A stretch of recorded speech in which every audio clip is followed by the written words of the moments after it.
અહીંયા ધ્યાન આપો બધા. અમુક વખતે તમે લોકોએ ક્લાસમાં નોટિસ કર્યું હશે that sometimes if you don't unmute an answer, I'll get a little impatient and I'll repeat your name or I'll simply move on. It's not because I'm in a rush. મને કોઈ દિવસ class ઉતાવળમાં બતાવતા જોયા છે આજ સુધી એકે વાર? કોઈ દિવસ નહીં, બરાબર? It's because you have to understand that you cannot take your sweet time to start your response when you are giving your exam. Okay, દરેક સેગમેન્ટ પછી જ્યારે પેલું શાઇન સાઉન્ડ પ્લે કરશે, એ લોકો બેલનો અવાજ પ્લે કરશે, દેટ મીન્સ એમનું બોલવાનું બંધ, હવે આપણું બોલવાનું શરૂ.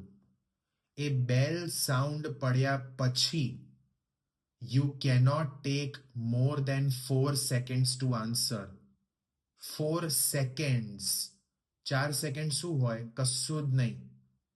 ઓકે, તો એક્ઝામમાં તમારી પાસે મેક્સિમમ કહું છું 4 સેકન્ડ છે આન્સર સ્ટાર્ટ કરવા માટે. તો આ ટેવ પાડવી પડે આપણે, right? We cannot take 30 seconds in class to start our answer. Sometimes it can be a genuine reason કે ભાઈ અનમ્યુટ નથી થતું કે ટેકનિકલ વોટ એવર, પણ આ ધ્યાનમાં રાખજો. Okay, write it down please.